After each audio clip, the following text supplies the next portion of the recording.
नमस्कार, आप सबका स्वागत है तक्षशिला एकेडमी जोधपुर के यूट्यूब चैनल पर। और आज हम बात करेंगे राजस्थान जीके के कुछ महत्वपूर्ण प्रश्नों के बारे में और इन प्रश्नों के आसपास कितने अच्छे अच्छे सवाल बने उनके बारे में भी चर्चा करेंगे। पहला सवाल है अपनी स्क्रीन पर, रामस्नेही संप्रदाय की रैण शाखा के प्रवर्तक थे।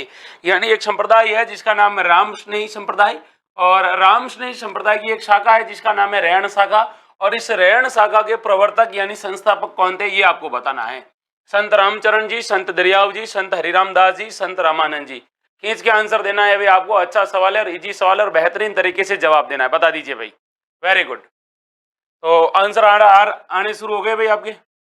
रामस्नेही संप्रदाय की रैण शाखा के संस्थापक बताना है आपको कौन थे, बताइए। वेरी गुड, अच्छा सवाल है, इजी सवाल है। Very good.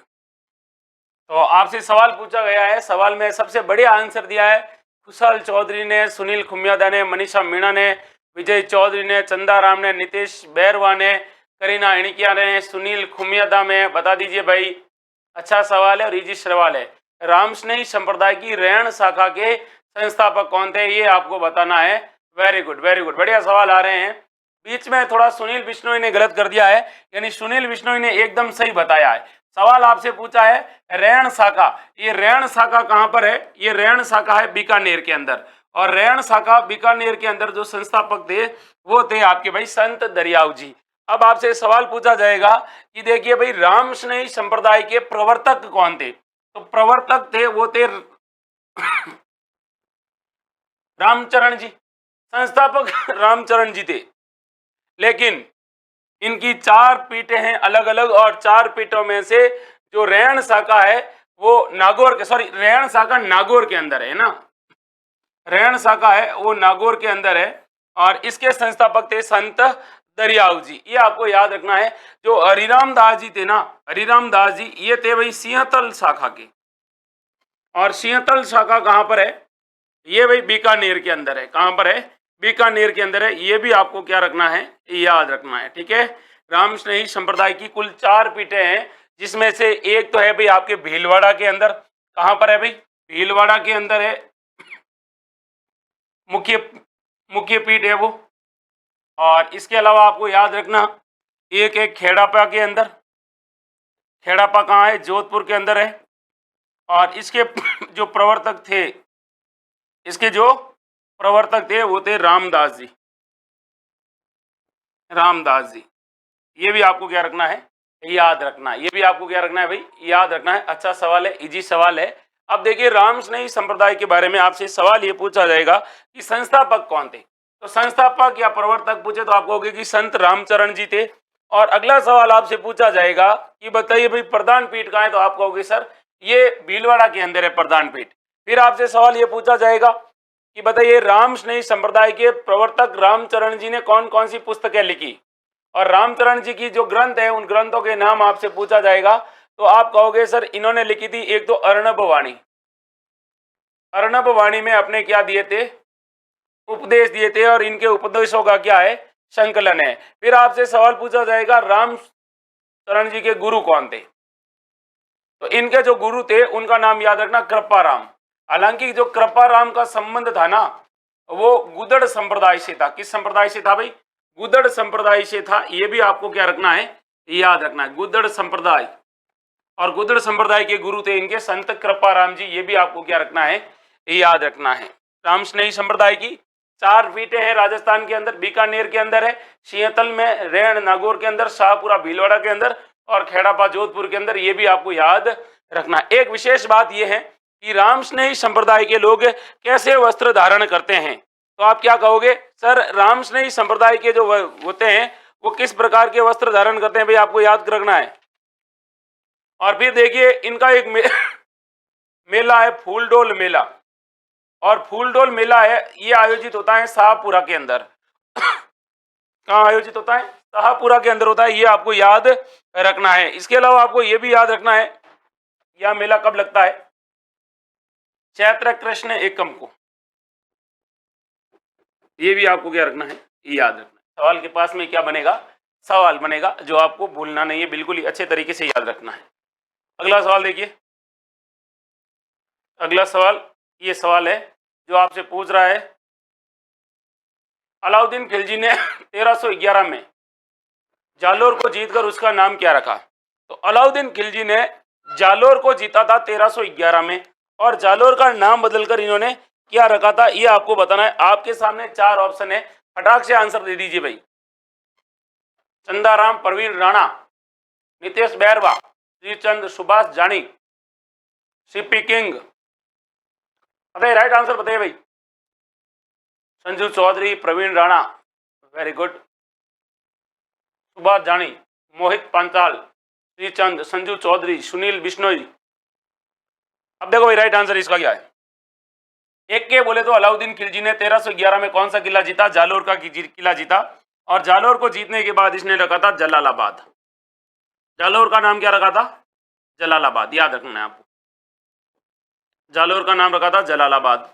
कब जीता था तो पूछे तो याद रखना 1311 में जीता था। मोमिनाबाद, फिर देखिए खिजराबाद, चित्तौड़गढ़ का नाम रखा था खिजराबाद। ये चित्तौड़गढ़ का नाम खिजराबाद कब रखा था? ये रखा था भाई 1303 में। खैराबाद किसका नाम रखा था? सिवाना का रखा था इसने, सिवाना जीतने के बाद। और सिवाना का नाम बदलकर इसने क्या रखा था, ये भी आपको याद रखना है कि सिवाना का नाम बदलकर खैराबाद रखा था। कब रखा था? 1308 में। फिर आपसे पूछा जाएगा मोमिनाबाद किसे कहा जाता है, बताइए। तो ये जो जयपुर है ना, इस जयपुर को कहा जाता है मोमिनाबाद। जयपुर को क्या कहा जाता है? मोमिनाबाद कहा जाता है। ये भी आपको याद रखना। तो इसका राइट आंसर होगा वो होगा जलालाबाद। ठीक है भाई, परीक्षाओं में कई बार ऐसे सवाल पूछ लिए जाते हैं। अभी फर्स्ट ग्रेड में ऐसे सवाल बने थे आपके, ठीक है, तो घबराने की जरूरत नहीं है। अगर फर्स्ट ग्रेड जैसे एग्जाम में भी ऐसा लेवल रहता है तो ज़्यादा यूं घबराना नहीं है और आराम से पढ़ना है, और ज़्यादा स्टैंडर्ड मेंटेन नहीं करना है, वही पढ़ना है जो आपकी परीक्षाओं में पूछे जा रहे हैं। विनोबा भावे द्वारा प्रारंभ भूदान आंदोलन राजस्थान में कहां से प्रारंभ हुआ? तो विनोबा भावे जिन्होंने भूदान आंदोलन प्रारंभ किया था, और इन्होंने जो ये भूदान आंदोलन प्रारंभ किया था, इसकी शुरुआत कहां से हुई थी, ये आपको बताना है। आपके सामने कितने ऑप्शन है? बराबर 4 ऑप्शन है, जयपुर, बीकानेर, नागौर और जोधपुर। बताइए भाई, राजस्थान के अंदर भूदान आंदोलन है, इसकी शुरुआत कहां से हुई थी, ये आपको बताना है। अच्छा सवाल है और बेहतरीन सवाल है, क्योंकि अगर आप प्रजामंडल वगैरह वगैरह पढ़ते हो तो उसमें यह आपके सवाल पूछे जाते हैं। बता दीजिए भाई। Very good.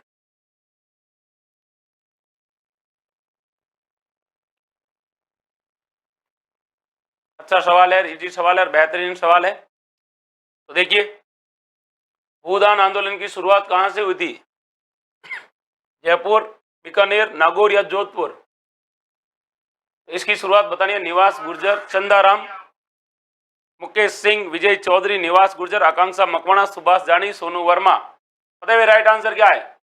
भूदान आंदोलन की शुरुआत होती है वो आपके कहां से होती है, ये आपको बताना। वेरी गुड, श्रीचंद ने बता दिया है, विजय चौधरी ने बताया, बिल्कुल बीकानेर। बीकानेर से क्या होता है? भूदान आंदोलन का शुरुआत या श्री गणेश माना जाता है राजस्थान में। कुमट दुर्ग के नाम से प्रसिद्ध कौन सा दुर्ग जाना जाता है? कुमट दुर्ग के नाम से प्रसिद्ध दुर्ग कौन सा है, ये आपको बताना है। अच्छा सवाल है, इजी सवाल है, बेहतरीन तरीके से आपको जवाब देना है। बताइए भाई, भटनेर, मांडलगढ़, सिवाना या अचलगढ़? बताइए। विनोबा, कुमट दुर्ग। अच्छा सवाल है, इजी सवाल है। जब आप राजस्थान के प्रमुख दुर्ग पढ़ते हैं तो दुर्गों में यह सवाल आपसे जरूर पूछा जाता है कि कुमट दुर्ग के नाम से प्रसिद्ध दुर्ग कौन सा है। तब आपको इसका क्या बताना पड़ता है? आंसर बताना पड़ता है। बता दीजिए भाई, कुमट दुर्ग आपसे पूछा है, गलत कुछ भी नहीं बताना है, प्रॉपर तरीके से आपको आंसर बताना है और जमा के आंसर बताना है। बताइए। देखिए भाई, कुमट दुर्ग के नाम से जाना जाता है सिवाना दुर्ग। कहां पर है? बाड़मेर में। कहते हैं इस दुर्ग का जो निर्माण करवाया था वो निर्माता था वीर नारायण पंवार। याद रखना, निर्माण किसने करवाया था?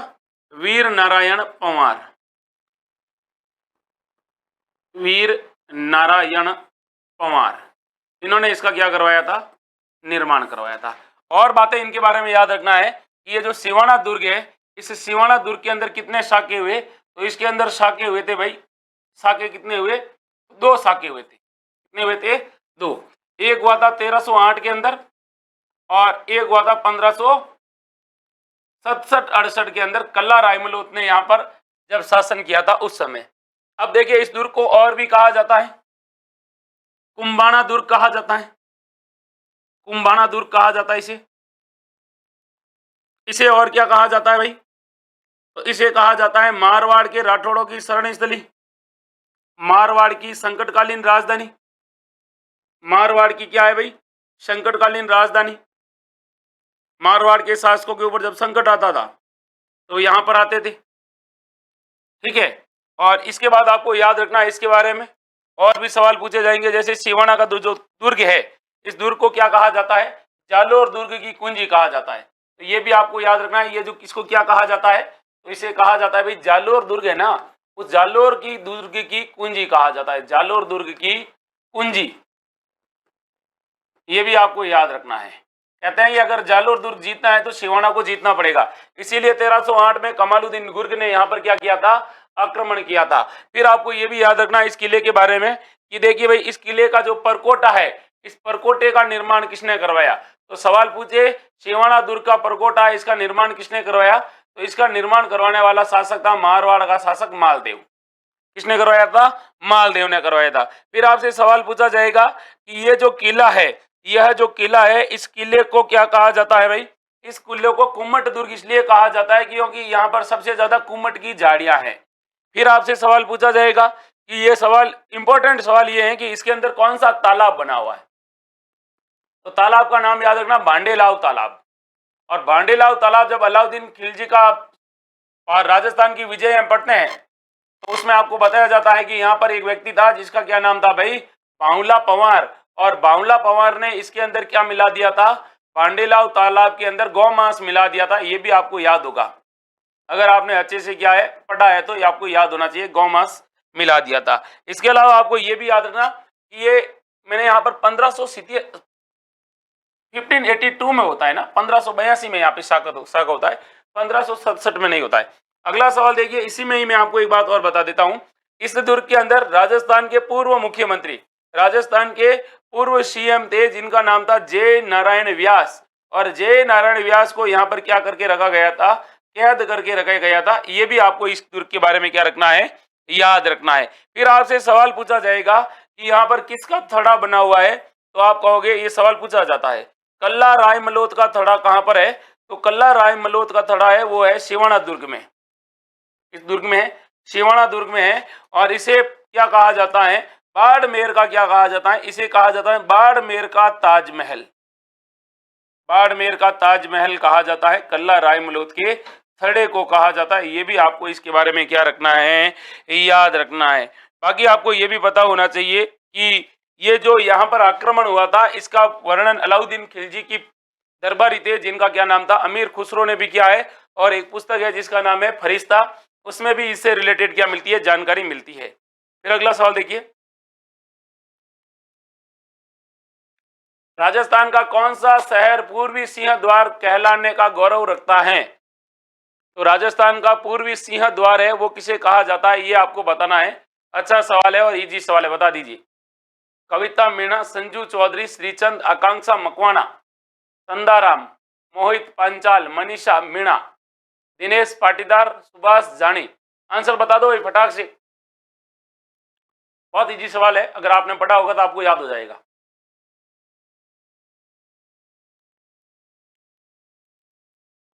राजस्थान का ताजमहल किसे कहते हैं? देखो, जब राजस्थान का ताजमहल कहा जाता है ना ताजमहल के नाम से, तो ताजमहल राजस्थान में बहुत सारे हैं।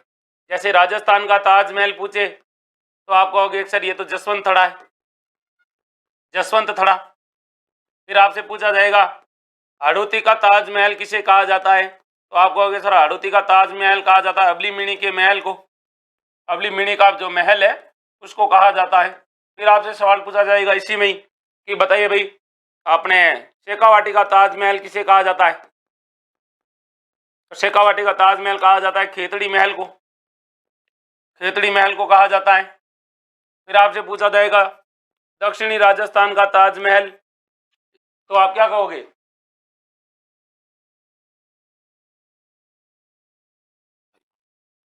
तो दक्षिणी राजस्थान का ताजमहल कहा जाता है वो किसे कहा जाता है? वो आपको याद रखना है काका जी की दरगाह को कहा जाता है। काका जी की दरगाह को। तो आप लोगों ने कमेंट में बताया सर ताजमहल कहा जाता है, तो राजस्थान में बहुत सारे ताजमहल है। अपने तो यहाँ पर बताना है पूर्वी राजस्थान का सिंह द्वार कहा जाता है अलवर को। अलवर के और भी उपनाम है, जैसे अलवर को कहा जाता है शालवा प्रदेश। अलवर को क्या कहा जाता है? शालवा प्रदेश कहा जाता है। अलवर को क्या कहा जाता है? बाघों की मांद कहा जाता है। बाघों की क्या कहा जाता है? मांद कहा जाता है। और इसे इसके अलावा इसको और क्या कहा जाता है? इसको कहा जाता है मेवात, मेवात क्षेत्र, क्योंकि हरियाणा के साथ सीमा लगती है। और इसे कहा जाता है राष्ट्रीय राजधानी में राष्ट्रीय राजधानी क्षेत्र, राष्ट्रीय राजधानी में शामिल राजस्थान का पहला जिला था अलवर। और इसके अलावा अलवर को क्या कहा जाता है? राजस्थान का स्कॉटलैंड। राजस्थान का क्या कहा जाता है? स्कॉटलैंड कहा जाता है। ये भी आपको क्या रखना है? याद रखना है। किसको कहा जाता है? तो अलवर को कहा जाता है। ये भी आपको क्या रखना है? याद रखना, क्योंकि सवाल के आसपास ही क्या मिलेंगे? सवाल मिलेंगे। फिर देखिए अगले सवाल में अगर बात हो रही है तो भरतपुर को क्या कहा जाता है? भरतपुर को कहा जाता है पूर्वी राजस्थान का प्रवेश द्वार। पूर्वी राजस्थान का प्रवेश द्वार। और डीग अलवर हो गया। धौलपुर को कहा जाता है रेड डायमंड। रेड डायमंड कहा जाता है। ये भी आपको क्या रखना है? याद रखना है भाई। अगला सवाल देखिए। अगला सवाल ये है, नगाड़े का जादूगर किसे कहा जाता है? बताइए, नगाड़े का जादूगर किसे कहा जाता है? पंडित भरत व्यास, रामकिशन, देवीलाल सामर या फिर पवन जांगिड़। और पूछा किसका जादूगर है भाई? नगाड़े का जादूगर पूछा है। बेहतरीन सवाल है और यह सवाल बहुत बार परीक्षाओं में क्या किया जा चुका है? पूछा जा चुका है। जब आप राजस्थान के प्रमुख वाद्य यंत्र पढ़ते हैं तो वाद्य यंत्रों में आता है नगाड़ा। तो नगाड़ा एक गाना भी आपने सुना होगा, जब वी मेट मूवी का, है ना? शाहिद कपूर गाता है नगाड़ा नगाड़ा नगाड़ा बजा। तो आप बताओ, नगाड़ा नगाड़ा नगाड़ा है ना, ये नगाड़ा है। इसका प्रसिद्ध कलाकार कौन सा है जिसे नगाड़ा का क्या कहा जाता है? जादूगर कहा जाता है। फटाक से क्या देना है आपको? आंसर देना है। बता दीजिए भाई। अच्छा सवाल है, इजी सवाल है, बताइए। नगाड़ा,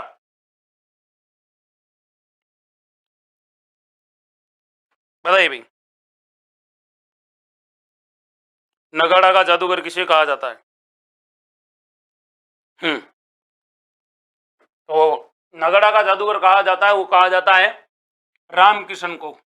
रामकिशन सोलंकी है, इनको कहा जाता है नगाड़ा का जादूगर।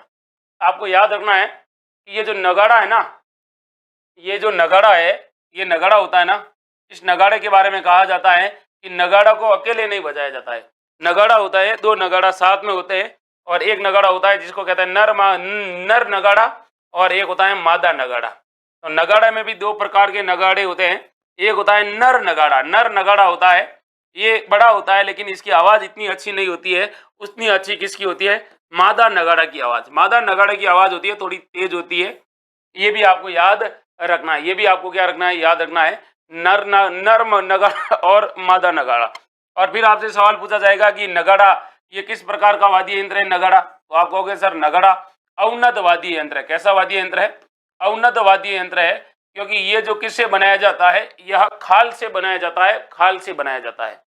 ये भी आपको याद रखना है। इसका सर्वाधिक जो आयोजन होता है या सर्वाधिक किस कार्यक्रम में? तो कोई भी मांगलिक कार्यक्रम होता है तो मांगलिक कार्यक्रम के दौरान क्या बजाए जाते हैं? नगाड़े बजाए जाते हैं। सामाजिक कार्यक्रम के दौरान क्या बजाए जाते हैं? नगाड़े बजाए जाते हैं। ये भी आपको याद रखना है भाई। किसके बारे में? नगाड़ा के बारे में। सीधी सी बात है, जो मादा मादा की आवाज़ क्या होती है? वो थोड़ी सुहावनी होती है, तेज होती है। ये भी आपको क्या रखना है? याद रखना है भाई। ठीक है। और वैसे नगाड़ा मंदिरों में पूजा पाठ के समय नगाड़ा बजाया जाता है। मंदिरों में नगाड़ा बजाया जाता है। नगाड़े दो होते हैं, जोर जोर से ऐसे बजाते हैं। तो जोर जोर से ऐसे बजाते हैं तो एक क्या होता है? आवाज़ तेज होती है, एक ढमढम की आवाज़ आती है और एक थोड़ी पतली आवाज़ होती है। ये भी आपको क्या रखना है? याद रखना है। ये भी आपको क्या रखना है? याद रखना।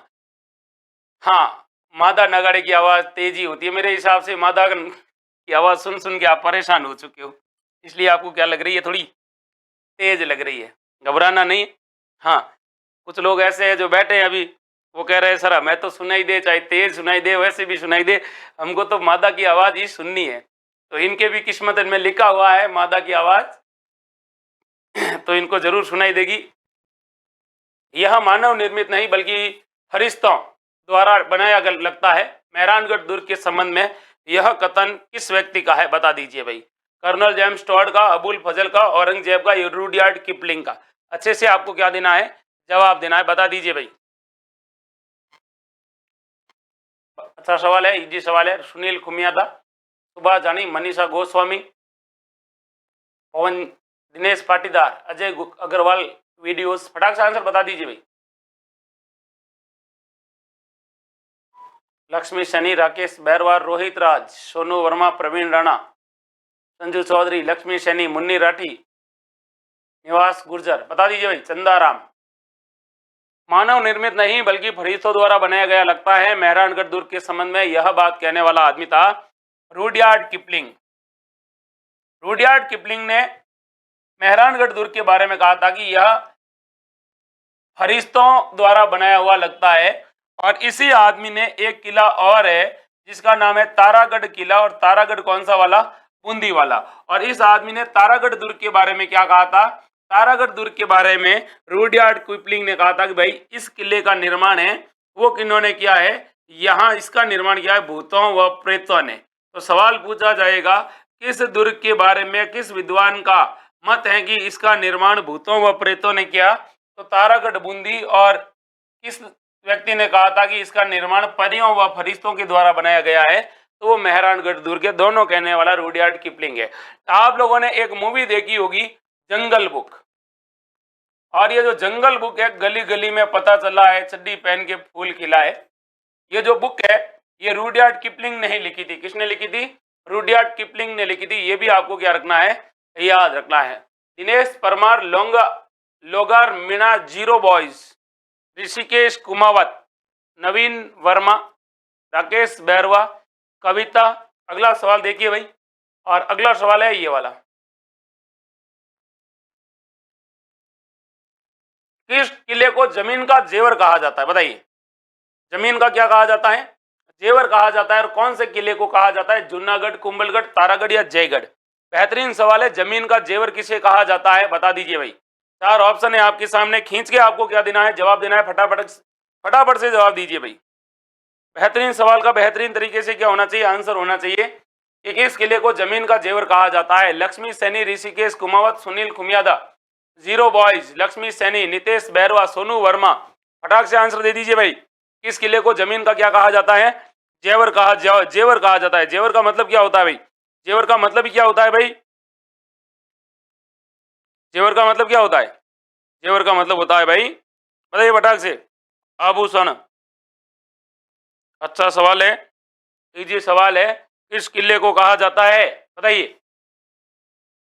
Very good, very good. अच्छा सवाल, बेहतरीन सवाल।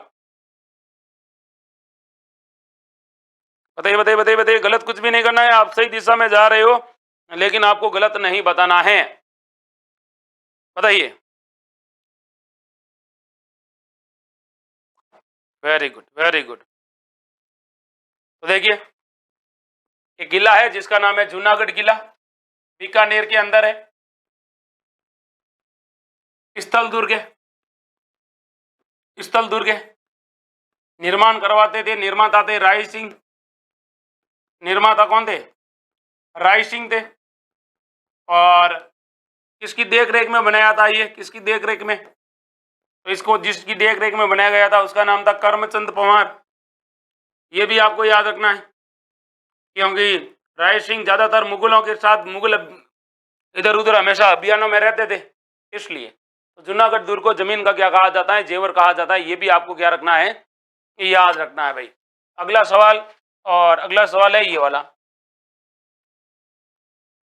ये सवाल आपको कह रहा है, बताओ भाई, राजस्थान में भूमिज शैली का सबसे पुराना मंदिर है। मंदिरों की जब शैलियां पढ़ते हैं तो उस शैलियों में आता है भूमिज शैली। और भूमिज शैली में निर्मित राजस्थान का सबसे प्राचीन मंदिर कौन सा है, वो आपको बताना है। अच्छा सवाल है और इजी सवाल है, बता दीजिए भाई। भूमिज शैली में निर्मित राजस्थान का सबसे प्राचीन मंदिर, बताइए। Very good.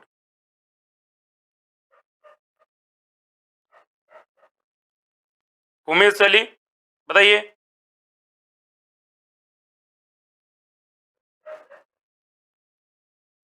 उमेद शैली में मन निर्मित मंदिर आपको बताना है।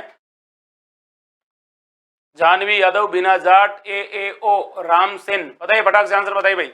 नितेश, लाल शंकर रोड, RJ। देखो भाई, राजस्थान में भूमि शैली का सबसे प्राचीन मंदिर है वो है सेवाड़ी का जैन मंदिर। और सेवाड़ी का जैन मंदिर कहाँ है? पाली में है। अब आपसे सवाल पूछा जाएगा ये भूमिज किसकी उपशैली है? तो ये जो भूमिज है ना, यह नागर शैली की उपशैली है। नागर शैली है, उस नागर शैली की क्या है? उपशैली है। ये आपको क्या रखना है? याद रखना है। कहाँ पर है सेवाड़ी का जैन मंदिर? पाली जिले में है। किस जिले में है?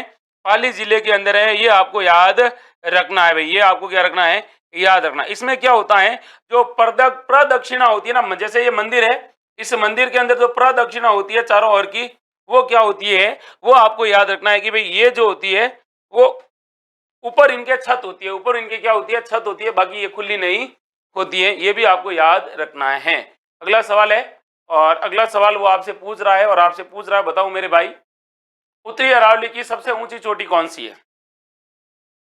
उत्तरी अरावली की सबसे ऊंची चोटी बताना है। आपके सामने चार ऑप्शन है, तारागढ़, गुरु शिखर, रघुनाथगढ़ या जरगा।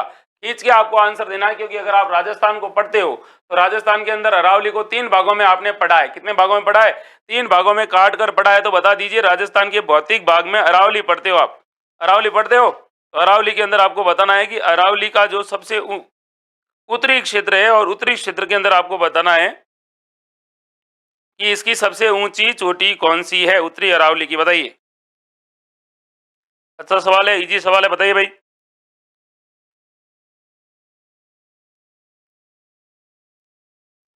देखिए भाई, कौन सी गढ़ है? तारागढ़ है, गुरु शिखर है, रघुनाथगढ़ है या जरगा है? फटाक से आंसर दे दीजिए भाई। राइट आंसर क्या है? वेरी गुड, रघुनाथगढ़ है। रघुनाथगढ़ कहां पर है? सीकर के अंदर है, और 1055 मीटर है। कितनी है भाई? 1055 मीटर है। ये भी आपको याद रखना है। अगर आपसे सवाल पूछ ले कि उत्तरी अरावली का विस्तार कहां से कहां तक है, तो उत्तरी अरावली का जब आपसे क्या पूछा जाएगा? विस्तार पूछा जाएगा। बताइए राजस्थान में उत्तरी अरावली का विस्तार। तो आपको घबराना बिल्कुल ही नहीं है। उत्तरी अरावली का जैसे ही आपसे विस्तार पूछे तो आप कहोगे सर राजस्थान के अंदर जो उत्तरी अरावली है, उस उत्तरी अरावली का जो विस्तार है ना, वो कहां से कहां तक है? वो है भाई जयपुर से लेकर कहां तक? अलवर तक। जयपुर से लेकर अलवर तक क्या है भाई? इसका विस्तार है। ये आपको याद रखना है। जयपुर से लेकर अलवर तक इसका क्या है? सॉरी, इसका जयपुर से लेकर अलवर तक है। ये आपको याद रखना है। फिर आपसे सवाल ये पूछा जाएगा कि देखिए यहाँ पर ये जो क्षेत्र है, यहाँ पर इसकी क्या विशेषता है? तो यहाँ पर अरावली और विंध्याचल पर्वतमालाएं मिलती है। अरावली और विंध्याचल पर्वतमालाएं आपस में क्या करती है? मिलती है। अरावली प्लस विंध्याचल पर्वतमालाओं का यहाँ पर क्या होता है भाई? मिलन होता है, ऐसा कहा जाता है। फिर आपको याद रखना है कि इसके अंदर एक दर्रा है। पूछे अरावली के अंदर कौन सा दर्रा है अरावली के पास में? तो याद रखना, एक सॉरी पठार है जिसका नाम है क्रासका का पठार। क्रासका का पठार पूछ ले कहां पर है? क्रासका और कांकणवाड़ी, ये दोनों पठार आपसे पूछे तो आप कहोगे कि सर ये दोनों अलवर के अंदर है। ये दोनों क्या है? पठार है। और ये दोनों पठार कहां पर है? तो आप कहोगे सर ये दोनों पठार अलवर के अंदर है। कहां पर है? अलवर के अंदर है। ये भी आपको याद रखना है भाई। फिर आपको याद रखना है कि ये जो अरावली की सबसे ऊंची चोटी है वो कौन सी है भाई? गुरु शिखर है, जो 1722 मीटर है। कहां पर है? सिरोही के अंदर है। कहां पर है? सिरोही के अंदर है। ये भी आपको इसके बारे में याद रखना। जरगा, जरगा कहां पर है? उदयपुर के अंदर है। और अगर आपसे पूछे तारागढ़ कहां पर है? तारागढ़ आप कहोगे सर अजमेर के अंदर है। उत्तरी अरावली की चोटी है। कौन सी अरावली की चोटी है? अजमेर के अंदर है, और उत्तरी अरावली की चोटी है। ये भी आपको क्या रखना है? याद रखना है, क्योंकि सवाल के पास में ही आपको क्या मिलेगा? सवाल मिलेगा। अगला सवाल ये है, बाड़मेर में तेल की खुदाई करने वाली कंपनी है। तो बाड़मेर के अंदर तेल की खुदाई कौन सी कंपनी के द्वारा की जा रही है? ONGC, Indian oil, Cairn India या फिर हिंदुस्तान पेट्रोलियम। और बाड़मेर में तेल की खुदाई कौन सी कंपनी कर रही है, ये आपको बताना है। बताइए, 4 ऑप्शन है आपके सामने। बाड़मेर के अंदर तेल की क्या हो रही है? खुदाई हो रही है। बताइए। अच्छा सवाल है और इजी सवाल है। बेहतरीन तरीके से आपको इसका क्या देना है? जवाब देना है। बताइए भाई, जब आप राजस्थान के अंदर पढ़ते हो प्रमुख, बताइए, आपसे सवाल पूछा है बाड़मेर के अंदर तेल की खुदाई है वो कौन सी कंपनी के द्वारा की जा रही है, तब आप क्या आंसर दोगे ये आपको बताना है, बताइए।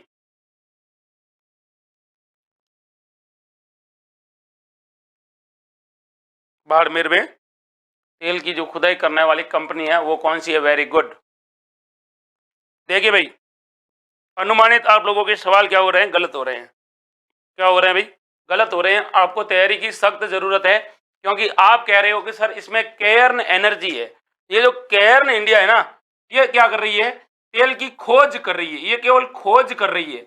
और खोजने में और खोदने में फर्क है, खोजने में और खोदने में फर्क है। और खुदाई कर रही है, वो कर रही है ओएनजीसी कर रही है। कौन कर रही है, ओएनजीसी कर रही है, ये आपको याद रखना है। आपसे सवाल क्या पूछ रहा है, खुदाई कौन कर रही है, ये नहीं पूछा है खोज। केयर्न एनर्जी केवल क्या कर रही है, सरफेस के अंदर जाती है, उसके अंदर जाती है और कहती है भाई यहाँ पर तेल है, हमारा काम खत्म हो गया।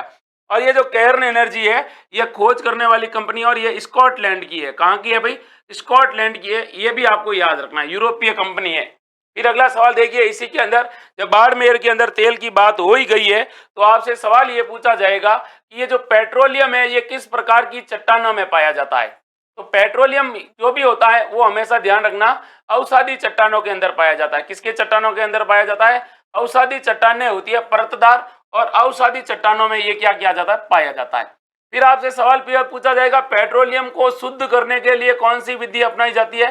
तो पेट्रोलियम के शुद्धिकरण की जो विधि अपनाई जाती है उसे कहा जाता है प्रभाजी आसवन विधि। प्रभाजी आसवन विधि कहा जाता है, ये भी आपको याद रखना है। ये भी आपको क्या रखना है, याद रखना। प्रभाजी आसवन विधि के द्वारा क्या किया जाता है, यह काम किया जाता है, यानी तेल का शुद्धिकरण किया जाता है। फिर आपसे सवाल पूछा जाएगा कि तेल उत्पादन में राजस्थान का देश में कौन सा स्थान है।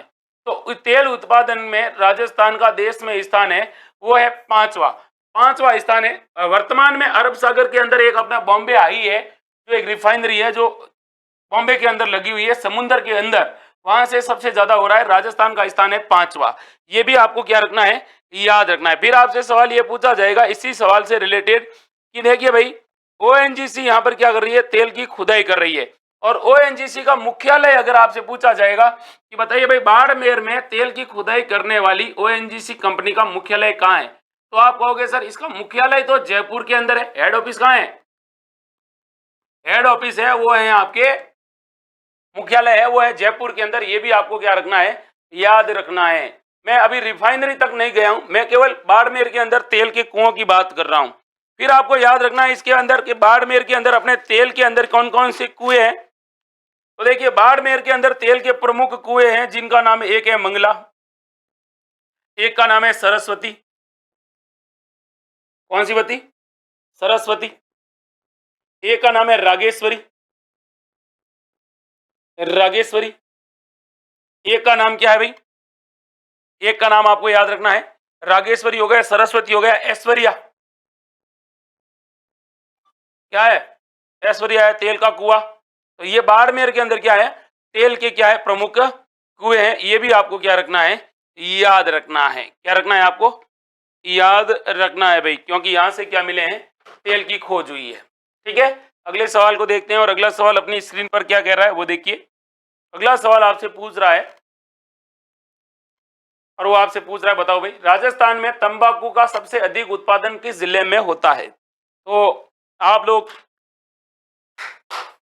किया है, फिर ऐसे करके वो निकाल के, और फिर ऐसे करके, फिर ऐसे करके, हाँ हाँ, वही तंबाकू की बात हो रही है। तो बताइए, राजस्थान में तंबाकू का सबसे ज्यादा उत्पादन है वो कहां पर होता है, ये आपको बताना है। आपके सामने कितने ऑप्शन है, 4 ऑप्शन है, और खींच के आपको क्या देना है, जवाब देना, और तरीके से आंसर देना कि मेरा सवाल क्या हो जाए, सही हो जाए। बता दीजिए भाई।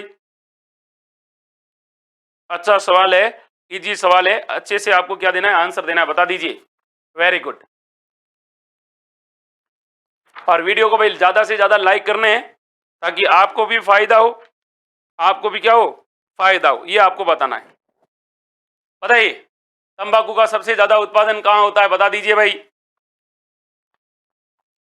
राजस्थान में तंबाकू का सबसे ज्यादा उत्पादन कहाँ होता है, ये आपको बताना है। 4 ऑप्शन है आपके सामने, बताइए बताइए बताइए बताइए। 4 ऑप्शन है, चार ऑप्शनों में से आप कुछ बताना है, बताइए। Very good, very good, very good, very good. सबसे ज्यादा हो रहा है झुंझुनू में, इस ऑप्शन के अकॉर्डिंग। हालांकि जो फर्स्ट पोजीशन पे है ना, पहला स्थान है वो है अलवर का। किसका है? अलवर का है। अब देखिए, आपको याद रखना है, भारत में सबसे ज्यादा तंबाकू होता है वो कहां पर होता है? तो भारत में सबसे ज्यादा तंबाकू होता है आंध्र प्रदेश में। कहां होता है? आंध्र प्रदेश में। अगला सवाल ये आपसे पूछा जाएगा कि बताओ भाई, तंबाकू निषेध दिवस कब मनाया जाता है? तंबाकू निषेध दिवस कब मनाया जाता है? ये अगर आपसे पूछे तो आप कहोगे सर तंबाकू निषेध दिवस है वो मनाया जाता है आपके 31 मई को। कब मनाया जाता है? 31 मई को। तंबाकू के अंदर कौन सा रोग होता है? तंबाकू में होने वाले रोग का नाम पूछे तो तंबाकू के रूप में रोग होता है तंबाकू के पौधे के अंदर, उसका नाम है मोजेक रोग। कौन सा रोग है? मोजेक रोग है, जो कहां पर होता है? तंबाकू के अंदर होता है। ये भी आपको क्या रखना है? याद रखना है। फिर आपसे सवाल रखना है तंबाकू के बारे में, और भी सवाल ये पूछा जाएगा कि भाई तंबाकू का पौधा अपने लाए कौन थे? तो जब आप इंडियन हिस्ट्री पढ़ते हो तो इंडियन हिस्ट्री के अंदर ये लिखा है कि भारत में ये तंबाकू का पौधा लाए थे, वो लाने वाले थे पुर्तगाली। पुर्तगाली यहाँ आए और उनको तंबाकू खाने का शौक था, और वो तो कहते हैं कि तंबाकू छोड़ गए और भारत वालों को क्या दे गए? सारे के सारे तंबाकू वाला काम देकर चले गए थे। फिर आपसे सवाल पूछा जाएगा कि देखिए भाई, तंबाकू किससे प्राप्त किया जाता है? पौधे के किस भाग से प्राप्त किया जाता है तंबाकू? तो ये किया जाता है भाई पत्तियों से। पत्तियों से क्या प्राप्त किया जाता है भाई? पौधे के पत्तियों से तंबाकू प्राप्त किया जाता है। फिर आपसे सवाल पूछा जाएगा कि भारत के अंदर कितनी किस्में हैं? तो भारत के अंदर इसकी 2 किस्में हैं, ये भी आपको याद रखना है। कौन कौन सी किस्में हैं? एक है निकोटिन टुबेकम, निकोटिन टुबेकम। एक और है दूसरी, वो कौन सी है? निकोटिन रस्ट्रिका। निकोटिन रस्ट्रिका है, ये भी आपको याद रखना है। ये इसकी 2 किस्में हैं जिनका उत्पादन भारत में होता है। फिर आपसे सवाल पूछा जाएगा कि भारत का वह शासक जिसने तंबाकू की सबसे पहले खेती कराई। तो तंबाकू की खेती कराने का पहला काम किया जाता है जहांगीर, और जहांगीर ने कहा नहीं, तंबाकू की खेती करो। इसको कहते हैं कि पुर्तगालियों ने थोड़ा चकरा दिया था, इसको मजा आया तो इसने मजे मजे में सबको सजा दे दी, तंबाकू खाओ मौज करो। फिर आपसे सवाल पूछा जाएगा तंबाकू के बारे में कि बताइए तंबाकू अनुसंधान केंद्र कहां पर है? तंबाकू अनुसंधान केंद्र आपसे पूछे तो आप क्या कहोगे? तो आप कहोगे सर तंबाकू अनुसंधान केंद्र है वो अपने राजमुंद्री आंध्र प्रदेश के अंदर है। राजमुंद्री आंध्र प्रदेश के अंदर है। ये भी आपको क्या रखना है? याद रखना है। फिर आपसे सवाल पूछा जाएगा तंबाकू में क्या पाया जाता है? तो तंबाकू में क्या पाया जाता है? तंबाकू में पाया जाता है निकोटिन। क्या पाया जाता है भाई? निकोटिन पाया जाता है। ये भी आपको याद रखना है। और तंबाकू की ऐसी लत है भाई साहब, अगर तंबाकू नहीं खाए ना आदमी सुबह सुबह, तो शरीर के अंदर सारे उसके क्या होते हैं? छेद ब्लॉक हो जाते हैं। छेद क्या हो जाते हैं? ब्लॉक हो जाते हैं। उसको ऐसे करना ही पड़ता है छेद को खोलने के लिए। आप लोगों ने अपने गांव में आसपास में कोविड के टाइम देखा होगा, लोगों की हालत खराब हो गई थी। लोग 500 रुपए देने के लिए तैयार थे 5 रुपए की पूड़ी के। ये भी आपको याद रखना है। तो आप में से कई लोग हैं अगर इसका यूज करते हैं तो इसको पता है कि इसको झेलना आसान है, इसको छोड़ना क्या है? बहुत मुश्किल है। इसकी फाकी जरूरी होती है। फाकी क्या होती है? इसकी जरूरी होती है। ये भी आपको याद रखना है भाई। देखो अगला सवाल ये है, जाटे का प्लेटो, जाटों का प्लेटो किसे कहा जाता है? ये आपको बता दीजिए भाई। मदन सिंह को, सूरजमल को, विजय सिंह को या परमानंद को? जाटों का प्लेटो किसे कहा जाता है? खींच के आपको क्या देना है? आंसर देना, बता दीजिए भाई। अच्छा सवाल है, इजी सवाल है। हाँ देखो, नस्वार, ये कह रहा है ना का, ये ना का क्या होती है आपको बता दूं मैं। ना का को कहते हैं नस्वार। नस्वार जो गांव की महिलाएं होती है उस पाउडर को सूंघती है, और यह ब्यावर की प्रसिद्ध है। सूंघनी नस्वार, सूंघनी नस्वार कहाँ की प्रसिद्ध है? महिलाएं सूंघती है अपने गांव में। सूंघनी नस्वार कहाँ की प्रसिद्ध है? ब्यावर की है। डब्बी होती है ऐसे ऐसे लेकर, एक एक महिला होती है अपने नाक में खींचती रहती है और आराम से यूं गप्पे मारती है। तो आपको बताना है, नस्वार पूछे तो। बाकी बताओ जाटों का प्लेटो किसे कहा जाता है? ये आपको बताना है। जाटों का प्लेटो किसे कहा जाता है ये आपको बताना है। अपने टॉपिक से इधर उधर नहीं होना है। अच्छा सवाल है, बेहतरीन सवाल है। जब आप जाट राजवंश पढ़ते हो तो जाट वंश राजवंश के अंदर एक आदमी आता है जिसको जाटों का क्या कहा जाता है, प्लेटो कहा जाता है। बताइए अब जाटों का प्लेटो किसे कहा जाता है, ये आपको बताना है, बताइए। अच्छा सवाल, इजी सवाल है, बताइए भाई जाटों का प्लेटो किसे कहा जाता है? जाटों का प्लेटो किसे कहा जाता है? तो जाटों का प्लेटा कहा जाता है, वो कहा जाता है महाराजा सूरजमल को। सूरजमल को जाटों का क्या कहा जाता है, प्लेटो कहा जाता है। इसके अलावा जाटों का अफलातून कहा जाता है और इनकी एक उपाधि भी है, याद रखना, राजेंद्र। कौन सी उपाधि है? राजेंद्र इनकी क्या है, उपाधि है। ये भी आपको याद रखना है, ये भी आपको इनके बारे में याद रखना है, महाराजा सूरजमल को याद रखना है। और राजस्थान में जाट वंश का वास्तविक संस्थापक, जाट राजवंश का वास्तविक संस्थापक किसे कहा जाता है? तो महाराजा सूरजमल को कहा जाता है। ये भी आपको क्या रखना है, याद रखना है, ये भी आपको क्या रखना है, याद रखना है कि जाट वंश का वास्तविक संस्थापक किसे कहा जाता है, महाराजा सूरजमल को कहा जाता है। इसके अलावा आपको यह भी पता होना चाहिए कि इन्होंने क्या किया था, जब यहाँ पर सदाशिव राव भाऊ थे, वो आक्रमण करने के लिए आए थे मुगलों से, तब उन्होंने सदाशिव राव भाऊ की क्या की थी, मदद की थी। ये भी आपको याद रखना है। फिर अगला सवाल देखिए, चौतारा तथा कमाईचा कौन से लोकवाद्य परंपरा से जुड़े हैं? एक है चौतारा और एक है कमाईचा, और चौतारा और कमाईचा है, इनका संबंध है कौन से वाद्य यंत्र से है? सुशीर, घन, तत् या इनमें से कोई नहीं। फटाक से आपको आंसर देना है। बताइए भाई, चौतारा पूछा है आपसे और दूसरा क्या पूछा है, कमाईचा पूछा है। फटाक से आपको क्या देना है, आंसर देना है। इसका राइट आंसर क्या है, बताइए भाई। अच्छा सवाल है, इजी सवाल है, बताइए। एक तो आपसे पूछा है चौतारा, क्या पूछा है, चौतारा पूछा है, और दूसरा आपसे क्या पूछा है भाई, दूसरा आपसे क्या पूछा है, फटाक से आंसर दीजिए। देखो इन दोनों का संबंध है, वो किससे है भाई, तत्ववादी यंत्र से। किससे है भाई, तत्ववादी यंत्र। तत्व मतलब जो वाद्य यंत्र जो किससे निर्मित होते हैं, तार से निर्मित, तार से, तार के द्वारा क्या उत्पन्न होती है भाई, तार के द्वारा जिनकी क्या उत्पन्न होती है, ध्वनि उत्पन्न होती है, उनको क्या कहा जाता है भाई, उनको कहा जाता है तत्ववाद्य यंत्र।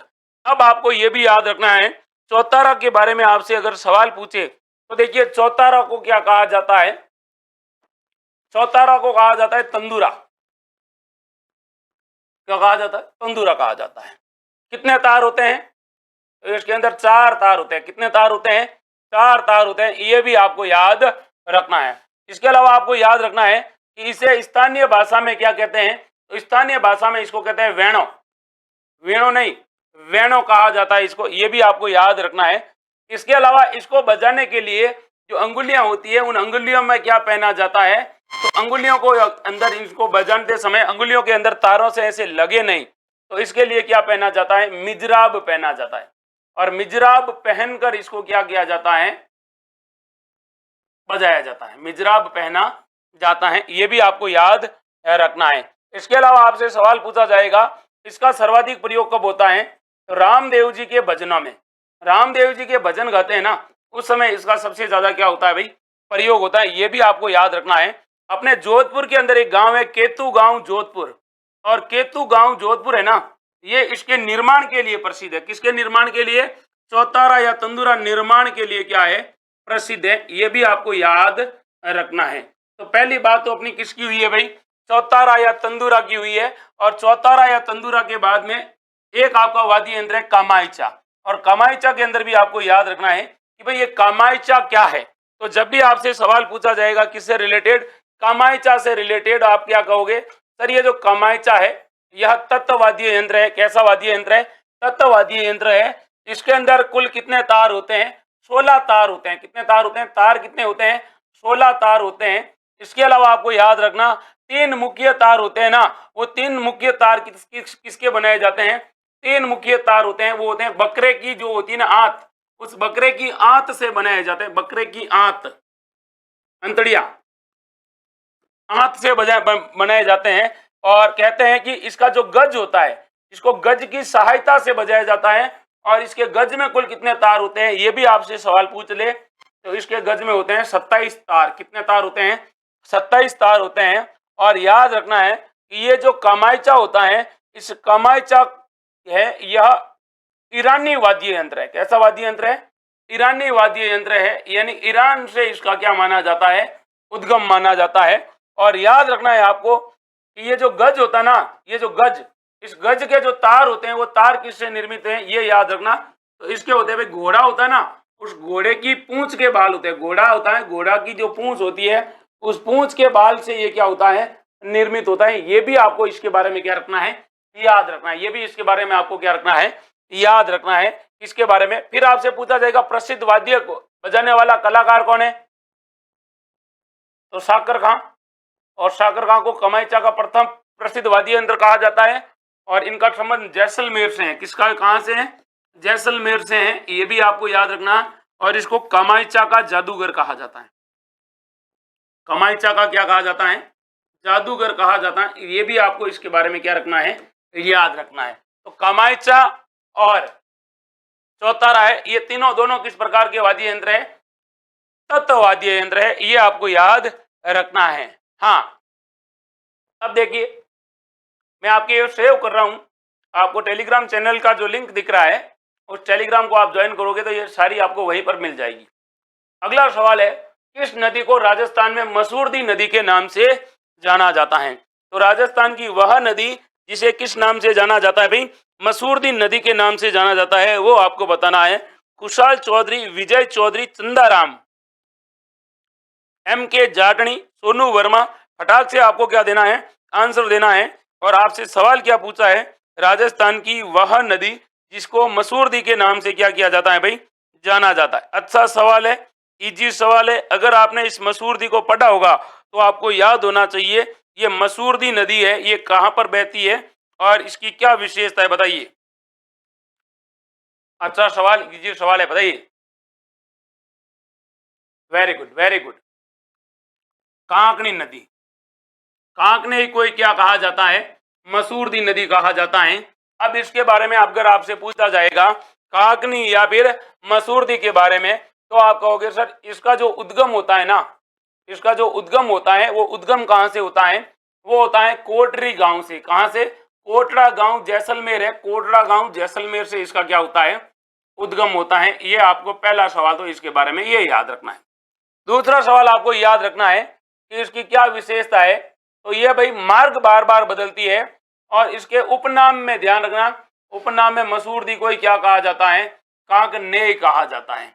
फिर आपसे सवाल पूछा जाएगा कि ये होती है, अपना पानी किस में लेकर जाती है? तो बुद्ध झील के अंदर। पूछ ले, बुद्ध झील कहां पर है? जैसलमेर के अंदर ये अपना क्या लेकर आती है? पानी लेकर आती है। ये भी आपको याद रखना है। फिर आपसे सवाल याद रखनी है कि इस नदी की क्या विशेषता है? तो आंतरिक अपवाह तंत्र की सबसे छोटी नदी है। आंतरिक अपवाह तंत्र की क्या है? आंतरिक अपवाह की सबसे छोटी नदी। आंतरिक अपवाह की सबसे छोटी नदी है, याद रखना, सबसे छोटी नदी है। वो नदी कौन सी है? तो वो नदी है आपके ये वाली, जिसका नाम क्या है भाई? मसूरदी नदी है। क्या नाम है? मसूरदी नदी है। इजी सवाल है और बेहतरीन सवाल है। अगला सवाल देखिए, और अगला सवाल भी आपको अच्छा सवाल मिलेगा। और अगला सवाल आपसे पूछ रहा है कि बताओ मेरे भाई, राजस्थान के कौन से क्षेत्र में चैत्र शुक्ल पंचमी को गुलाबी गणगौर मनाई जाती है? तो गुलाबी गणगौर कहां पर मनाई जाती है, ये आपको बताना है। अच्छा सवाल है और इजी सवाल है, बता दीजिए भाई। सीपी किंग सूरज सिंह राणा, बता दीजिए भाई। सवाल पूछा है, गुलाबी गणगौर के नाम से प्रसिद्ध हैं। राजस्थान के जब मेले और त्योहार पड़ते हो तो मेले और त्योहार में आपके आते हैं ये और सवाल, और पूछा जाता है गुलाबी गणगौर कहाँ की प्रसिद्ध है, बताइए भाई। अच्छा सवाल है, इजी सवाल है। गुलाबी गणगौर, जब आप गणगौर का त्योहार पढ़ते हो ना राजस्थान के प्रमुख मेले एवं त्योहार में, तो आपसे सवाल ये पूछा जाता है गुलाबी गणगौर कहाँ की प्रसिद्ध है। Very good, very good, answer आ रहे हैं भाई। श्रीचंद का आया है, अक्षर खान का आया है, very good, very good, very good. खींच के आपको आंसर बताना है, बताइए भाई, बताइए बताइए बताइए, फटाक से आंसर बता दीजिए। गणगौर से रिलेटेड आपसे क्या पूछा गया है? सवाल आपसे पूछा गया है कौन सा गणगौर है और कौन सी गणगौर कहाँ मनाई जाती है। Very very good, Gangaur. अभी भी डापा चूक हो रहे हैं कुछ लोग। उनका तो कुछ किया नहीं जा सकता है।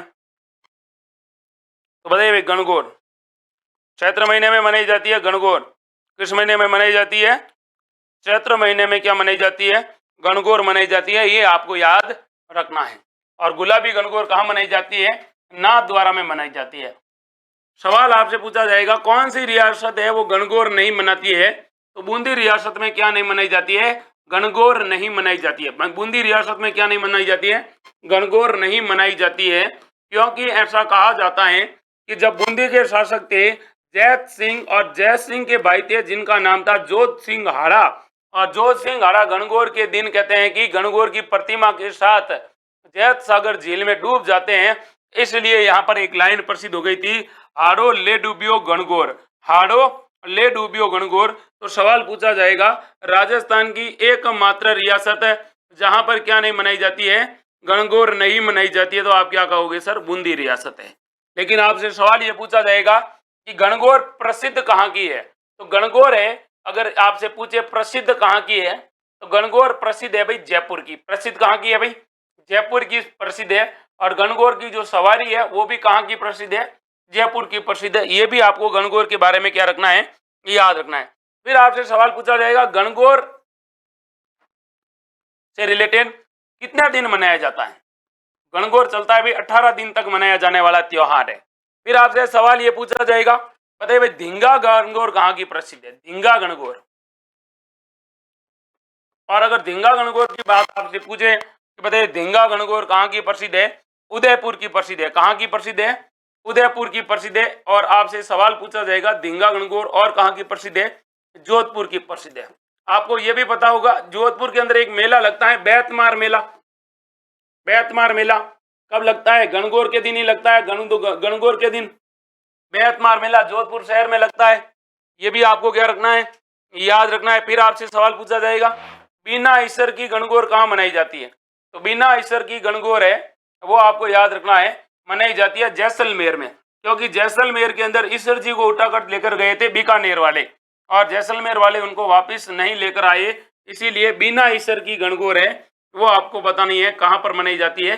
जैसलमेर जिले में मनाई जाती है, याद रखना। और गणगौर की क्या विशेषता है? तो साहब ये जो गणगौर है ना, यह सर्वाधिक गीतों वाला क्या है? गणगौर सर्वाधिक गीतों वाला त्योहार है। ये भी आपको क्या रखना है? याद रखना है। आगे बढ़ते हैं और अगले सवाल को देखते हैं। और अगला सवाल है ये वाला, राजस्थान में अजमेर के विलय के समय वहां के मुख्यमंत्री कौन थे? तो अजमेर का राजस्थान में जब विलय हुआ था उस समय उस वहां के मुख्यमंत्री कौन थे, ये आपको बताना है। 4 ऑप्शन है आपके सामने, फटाक से आपको आंसर देना है। हरविलास शारदा, बालकृष्ण कौल, हरिभाऊ उपाध्याय या हीरालाल शास्त्री? बताइए।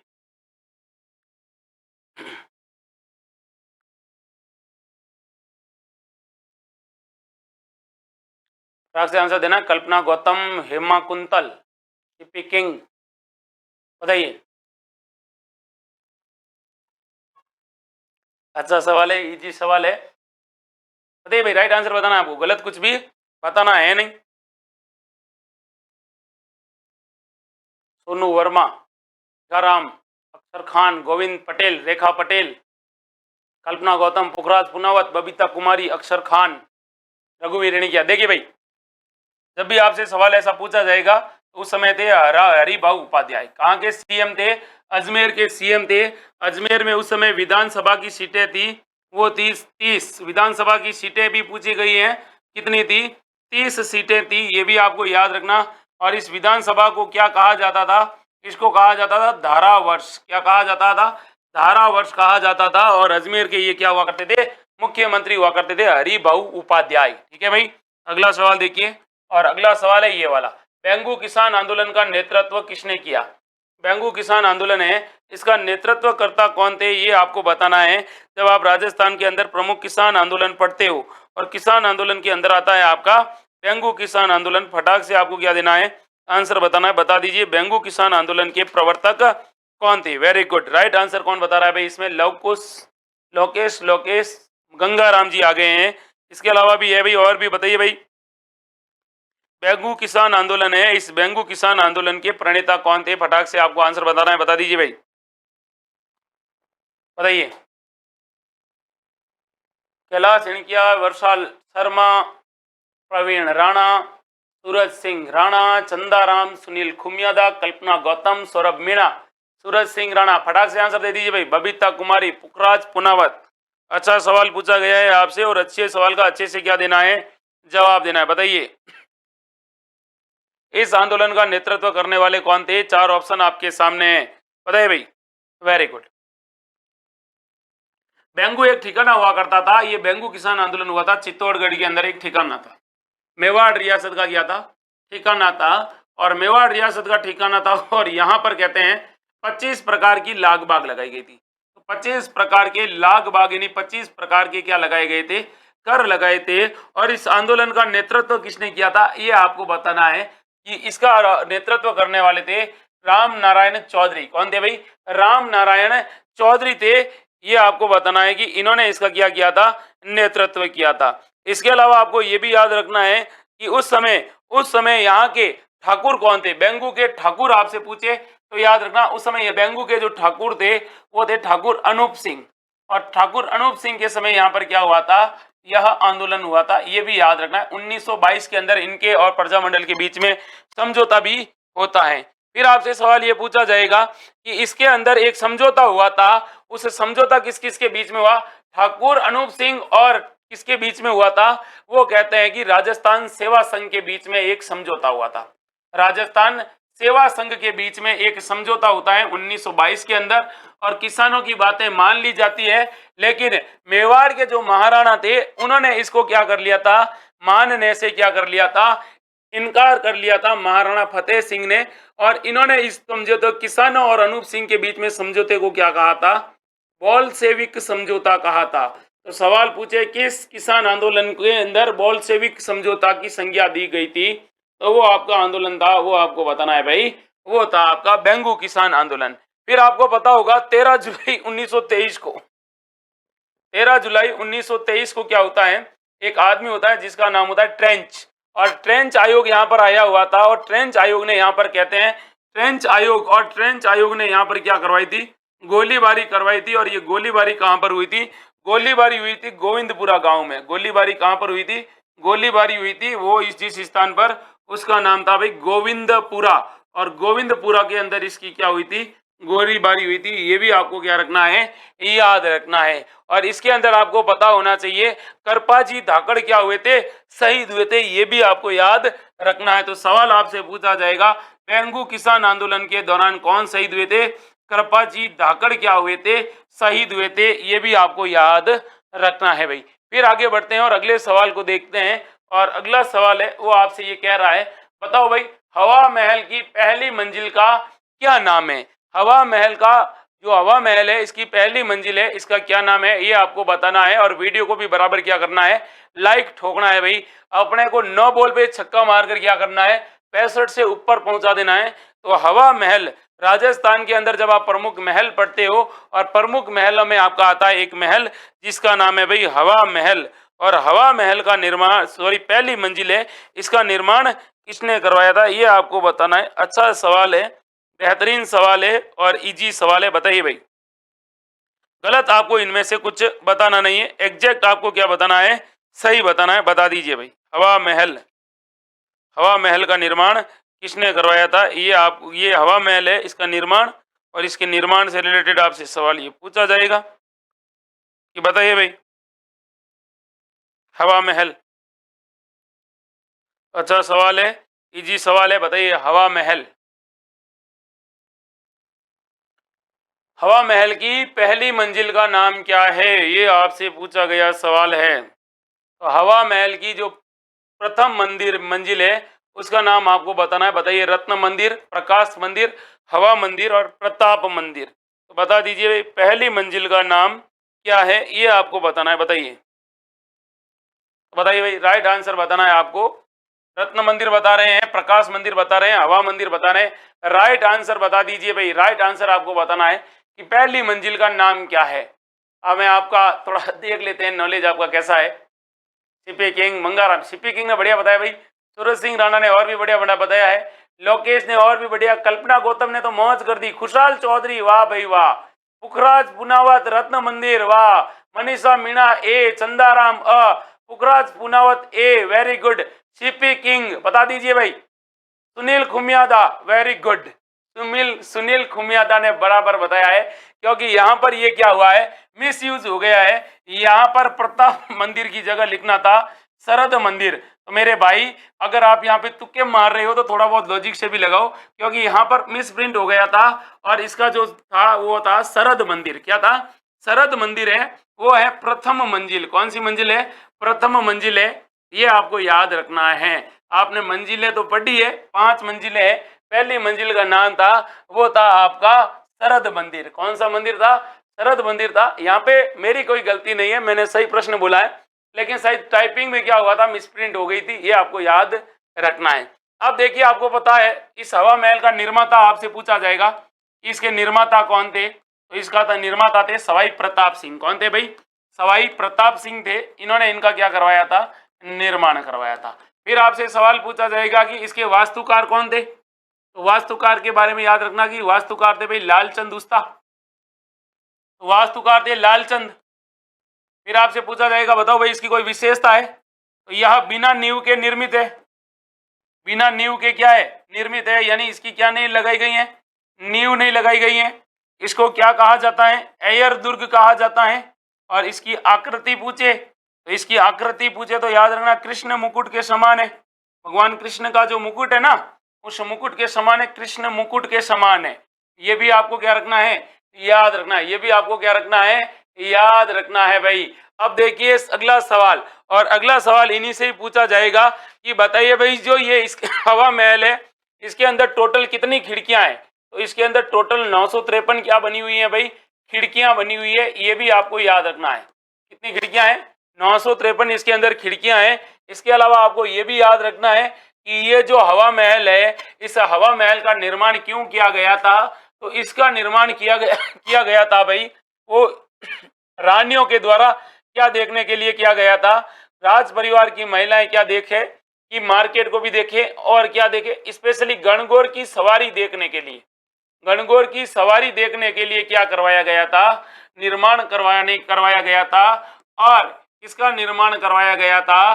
तो हवा महल का निर्माण करवाया गया था गणगौर की सवारी देखने के लिए। क्योंकि अगर रानियां क्या कहाँ देखने के क्या देखने के लिए जाएगी? हवा महल देखने के, सॉरी, गणगौर की सवारी देखने के लिए जाएगी। तो रानियां तो देखेगी अब किसको? गणगौर को। लेकिन लोग क्या हो जाएंगे? रानियों को भूल जाएंगे और किसको देखेंगे? सॉरी, गणगौर को भूल जाएंगे और रानियों को देखेंगे। फिर आगे बात करता हूं इसके बारे में कि बताइए भाई इसके अंदर पहली मंजिल है, उसका नाम है शरद मंदिर। शरद मंदिर के बाद में जो दूसरी मंजिल है उसका नाम है भाई रत्न मंदिर। रत्न मंदिर दूसरी मंजिल है। फिर तीसरी मंजिल है, उसका नाम है विचित्र मंदिर। और फिर याद रखना जो चौथी मंजिल है उसका नाम है प्रकाश मंदिर। प्रकाश मंदिर। और प्रकाश मंदिर के बाद में कौन सा मंदिर है भाई? हवा मंदिर है। ये भी आपको याद रखना है। ये इनकी क्या है भाई? 5 मंजिलें हैं, याद रखना है आपको। सवाई प्रताप सिंह ने इसका निर्माण करवाया था। लालचंद जी इसके क्या थे? वास्तुकार थे। ये भी आपको क्या रखना है? याद रखना है भाई। कहाँ पर है ये? तो आधे जनों को तो पता ही नहीं है ये कहाँ पर है। तो भाई ये है जयपुर के अंदर। कहाँ पर है? जयपुर के अंदर है। ये भी आपको याद रखना है भाई। अगला सवाल देखिए, और अगला सवाल भी अच्छा सवाल है और बेहतरीन सवाल है। सवाल आपसे ये पूछा गया है कि बावड़ियों का शहर किसे कहा जाता है? बावड़ियों का शहर किसे कहा जाता है, ये आपको बताना है। और वीडियो को भी बराबर क्या करना है? लाइक करना है। आपका जो ये थंब इंप्रेशन है ना, ये पूरे विश्व में यूनिक है, आपके जैसा किसी का नहीं है। आप जैसे ही लाइक के बटन को क्लिक करोगे तो वो जो वहां पे लाइक है ना आपका, वो काला हो जाएगा। कैसा हो जाएगा? काला हो जाएगा। आप ट्राई करके देखिए। 2 बार नहीं दबाना है, 1 बार ही दबाना है। 2 बार दबाते ही क्या हो जाएगा? वापिस सफेद हो जाएगा। बताइए भाई। अच्छा सवाल है और इजी सवाल है। बावड़ियों का शहर आपको बताना है किसे कहा जाता है। अच्छा सवाल है और बेहतरीन सवाल है, बता दीजिए भाई। Very good, very good, very good, very good, very good. बताइए भाई पुखराज पुनावत। हाँ, 1 बार ही देखना है, 2 बार नहीं देखना है। फटाक से आंसर दे दीजिए भाई। बावड़ियों का क्या कहा जाता है? शहर किसे कहा जाता है, ये आपको बताना है। अच्छा सवाल है, इजी सवाल है और बेहतरीन क्या है सवाल है। बताइए भाई, बावड़ियों का शहर आपसे पूछा है और आपको बताना है बावड़ियों का शहर। Very good. बावड़ियों का शहर आपको पूछा है और आपको बताना है कि बावड़ियों की यह शहर किसे कहा जाता है। बताइए, बावड़ियों का शहर पूछा है तो आप क्या आंसर दोगे बावड़ियों के शहर का? फटाक से आंसर दे दीजिए भाई, गलत कुछ भी नहीं बताओगे। तो बावड़ियों का शहर कहा जाता है बूंदी को। किसको कहा जाता है? बूंदी को कहा जाता है। यहाँ पर भी आपकी क्या हुआ है, कुछ गड़बड़ हुआ है। यहाँ पर किसको कहा जाता है? बूंदी को कहा जाता है। मिसप्रिंट हुआ है भाई आज एक सवाल। बूंदी को कहा जाता है city of step well. City of क्या कहा जाता है? Step well. स्टेप वेल का मतलब होता है वह कुआं जिसके अंदर क्या लगी हुई होती है, सीढ़ियां लगी हुई होती है, उसको कहते हैं। ये भी आपको क्या रखना है, याद रखना। बूंदी में है भाई, यहाँ पे मिसप्रिंट हुआ है। फिर आगे देखिए, बावड़ियों से रिलेटेड आपसे बात पूछी जाएगी और आपसे पूछा जाएगा, बताइए भाई त्रिमुखी बावड़ी कहाँ पर है? तो आपको क्या जवाब देना होगा कि सर त्रिमुखी बावड़ी तो ये तो कोई एक राज सिंह थे मेवाड़ के शासक, और राज सिंह की एक रानी थी राम रसदे ने इसका क्या करवाया था, निर्माण करवाया था। और ये कहाँ पर है? उदयपुर के अंदर है। कहाँ पर है? उदयपुर के अंदर है। फिर आपसे सवाल ये पूछा जाएगा, बताओ भाई नौलखा बावड़ी कहाँ पर है? तो नौलखा बावड़ी का निर्माण करवाया था डूंगरपुर के एक शासक थे महारावल आस्करण। और आस्करण की क्या थी, एक रानी थी जिनका नाम था प्रेमल देवी, और प्रेमल देवी ने इसका क्या करवाया था, निर्माण करवाया था। कहाँ पर है? डूंगरपुर के अंदर है। फिर आपसे सवाल ये पूछा जाएगा, बताओ भाई चांद बावड़ी कहाँ पर है? तो चांद बावड़ी कहाँ पर है? आबा नेरी दौसा के अंदर है। कहाँ पर है? आबा नेरी के अंदर है। और आबा नेरी कहाँ पर है? आबा नेरी दौसा के अंदर है। ये भी आपको क्या रखना है, याद रखना है। ये भी आपको क्या रखना है, याद रखना है। फिर आपसे सवाल पूछा जाएगा, फिर आपसे सवाल क्या फिर आपसे सवाल बता दिया जाएगा कि बताइए पन्ना मीणा की बावड़ी, पन्ना मीणा की बावड़ी पूछे किस दुर्ग में है? तो पन्ना मीणा की बावड़ी जयगढ़ दुर्ग जयपुर के अंदर है। कहां पर है? जयगढ़ दुर्ग जयपुर के अंदर है पन्ना मीणा की बावड़ी। फिर आपसे सवाल पूछा जाएगा, बताओ भाई अमरथुण की बावड़ी कहां पर है? तो अमरथुण बावड़ी बूंदी के अंदर है और बूंदी की सबसे पुरानी बावड़ी है। बूंदी की सबसे क्या है, पुरानी बावड़ी है, जिसका नाम है अमरथुण बावड़ी। फिर आपसे सवाल पूछा जाएगा कि बताइए राजस्थान के अंदर एक बावड़ी है जिसका नाम है डाकनिया बावड़ी। कौन सी बावड़ी है? डाकनिया बावड़ी। और डाकनिया बावड़ी कहाँ पर है? तो डाकनिया बावड़ी है भाई दौसा के अंदर। कहाँ पर है? दौसा के अंदर है डाकनिया बावड़ी। ये कहते हैं कि ये जो बावड़ी थी इसके अंदर महिलाएं जाती थी और डूब जाती थी। बहुत सारी महिलाएं क्या हो गई थी, इसमें डूब चुकी थी। इसलिए कहा कि इसके अंदर कोई डाकण है जो महिलाओं को क्या कर रही है, खा रही है। डाकण बावड़ी कहाँ पर है? तो याद रखना दौसा के अंदर है। ये भी आपको क्या रखना है, याद रखना। रानी जी की बावड़ी बूंदी के अंदर है। बढ़िया है भाई, अच्छा सवाल है, इजी सवाल था। भारत के क्षेत्रफल का कितना प्रतिशत भाग राजस्थान है?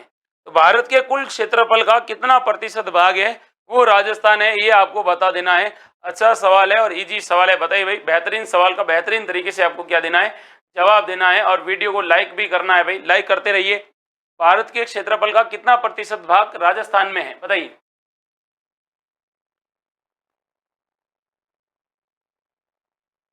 बताइए।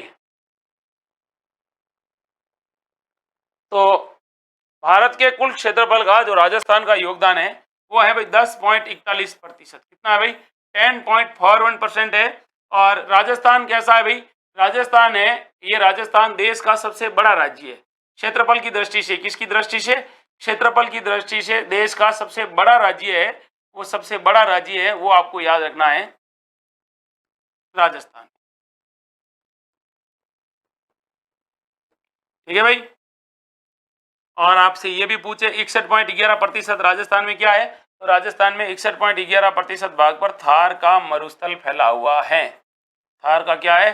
मरुस्थल फैला हुआ है। ये भी आपको याद रखना है। ये भी आपको क्या रखना है, याद रखना है। आगे बढ़ते हैं और अगले सवाल को देखते हैं। अगला सवाल है ये वाला, राजस्थान में का प्रथम सीमेंट कारखाना कहाँ स्थापित किया गया? तो राजस्थान में जब सीमेंट उद्योग पढ़ते हैं और सीमेंट उद्योग में आपसे पूछा है सीमेंट का प्रथम कारखाना कहाँ पर स्थापित किया गया, ये आपको बताना है। आपके सामने बेहतरीन तरीके से क्या दिया गया है, सवाल दिया गया है और आपको बेहतरीन तरीके से इसका क्या देना है, आंसर देना। बता दीजिए भाई। जब आप सीमेंट पढ़ते हो, सीमेंट उद्योग पढ़ते हो, चीनी उद्योग, सीमेंट उद्योग, उद्योग नीतियां वगैरह वगैरह आप पढ़ते हो तो उसमें आता है आपका। बताइए। Very good, very good, very good. Cement उद्योग, सीमेंट उद्योग राजस्थान में सबसे पहले कहां पर स्थापित किया गया था? तो राजस्थान में सबसे पहले आपको पता होगा, सबसे पहले सीमेंट उद्योग स्थापित कहां पर किया गया था? लाखेरी के अंदर किया गया था। बूंदी के अंदर कब किया गया था? 1913 में किया गया था। 1913 के अंदर किया गया था। कौन सी कंपनी के द्वारा किया गया था? एक कंपनी थी जिसका नाम था क्लिक निक्सन, और क्लिक निक्सन कंपनी के द्वारा क्या किया गया था? यहाँ पर सीमेंट का क्या किया गया था? उत्पादन किया गया था।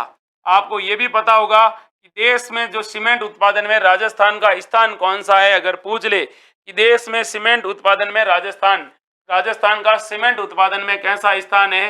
प्रथम स्थान है। ये भी आपको याद रखना है, ये भी आपको क्या रखना है, याद रखना है। राजस्थान में सीमेंट के टोटल 26 कारखाने हैं। 26 क्या है? बड़े कारखाने हैं। ये भी आपको याद रखना है। किसके कारखाने हैं? सीमेंट के कारखाने हैं। फिर आपसे सवाल ये पूछा जाएगा कि भाई ये सीमेंट के लिए कौन कौन सा कच्चा माल चाहिए? तो सीमेंट के लिए जो कच्चा माल चाहिए, वो आपको कच्चा माल 2-3 कच्चे माल चाहिए, जिनमें आपको क्या रखना है, याद रखना है। एक आपको याद रखना है कि यहाँ पर एक कच्चा माल चाहिए, वो कच्चा माल चाहिए चूना, चूना पत्थर। इसके साथ आपको चाहिए जिप्सम। क्या चाहिए? जिप्सम भी यहाँ पर होना चाहिए। जिप्सम के अलावा और क्या चाहिए? तो और चाहिए कोयला। इनसे क्या बनाई जाता है? सीमेंट बनाया जाता है। फिर आपसे सीमेंट से रिलेटेड पूछा जाएगा अच्छा सवाल कि बताइए भाई, सीमेंट की सर्वाधिक संभावनाएं किस जिले में? सीमेंट की जो सर्वाधिक संभावनाओं वाला जिला कौन सा है? सर्वाधिक संभावनाओं वाला जिला है वो है जैसलमेर। सीमेंट उत्पादन की सर्वाधिक संभावनाएं किस जिले की है? तो जैसलमेर जिले में संभावनाएं हैं।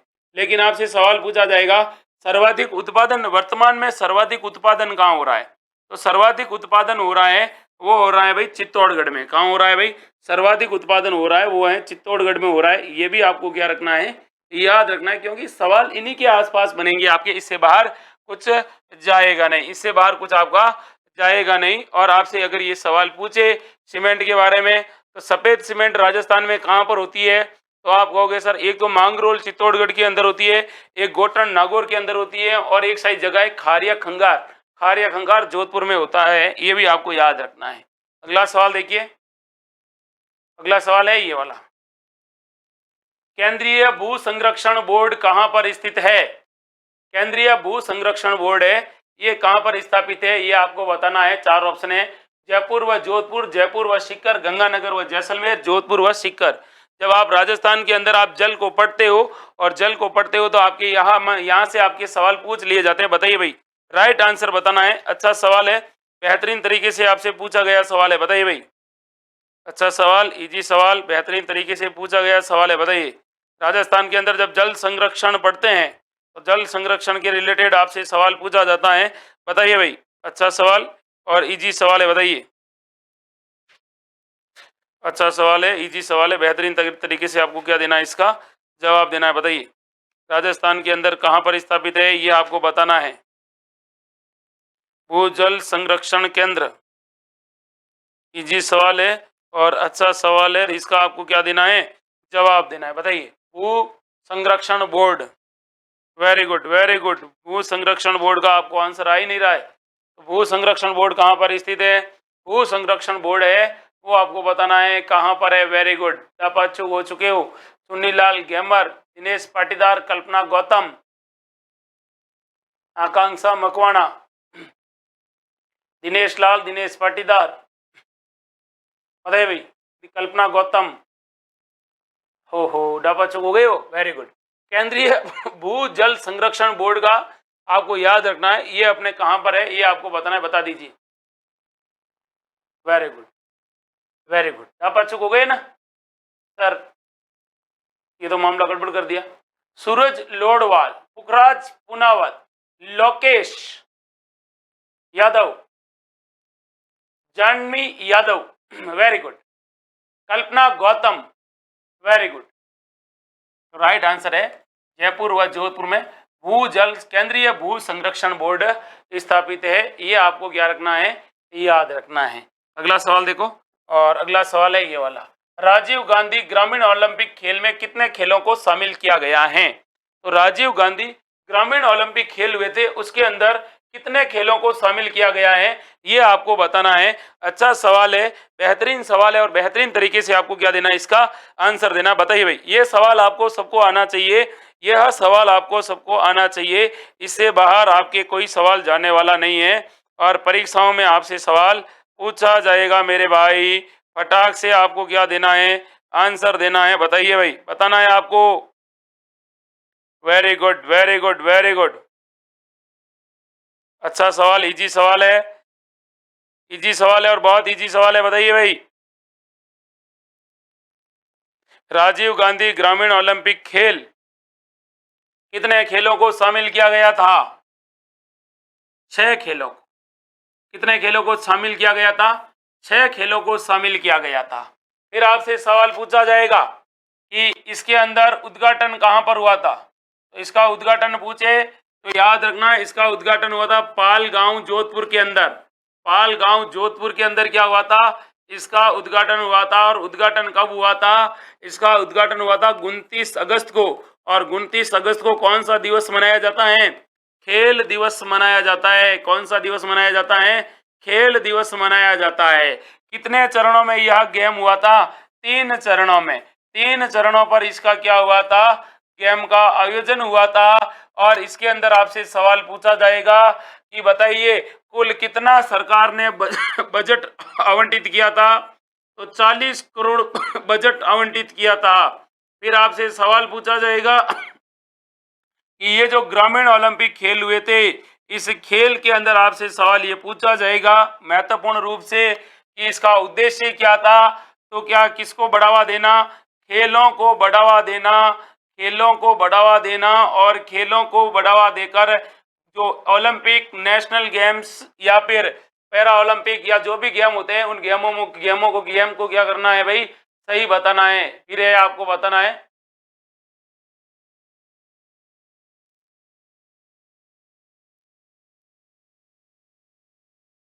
फिर आगे आगे देखिए, अगला सवाल है, उस सवाल के बारे में याद रखना है, राजीव गांधी खेलों के बारे में, कि इसका शुभंकर क्या था?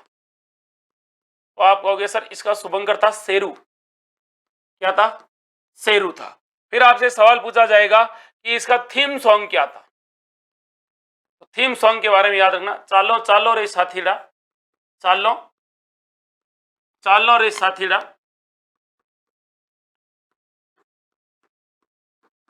और चालो चालो रे साथीड़ा क्या करने के लिए जाएंगे साथीड़ा? तो क्या करोगे आप? मिलके खेलना।